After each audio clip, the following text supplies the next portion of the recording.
Welcome to Guide Guru. We hope this video helps. In this video, I will show how to make Popsicles Stick Gun updated.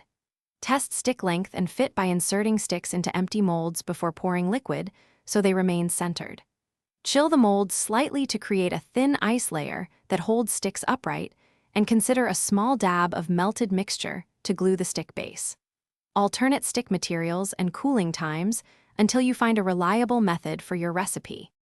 Start by ensuring molds are clean and completely dry to avoid adhesion issues. Pre-freeze the filled molds for about 15 to 20 minutes so the bottom sets enough to hold sticks. Insert sticks straight and secure them with tape or a lid to maintain vertical alignment.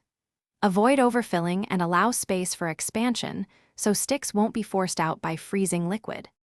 For stubborn popsicles, trim stick ends to control insertion depth and prevent push-through, and consider thicker bases like yogurt or a little gelatin to improve adhesion.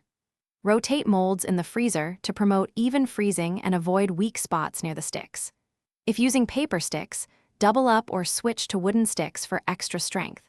Test small batches to refine timing and method before making large quantities. Thanks for watching. Consider subscribing if we helped you today.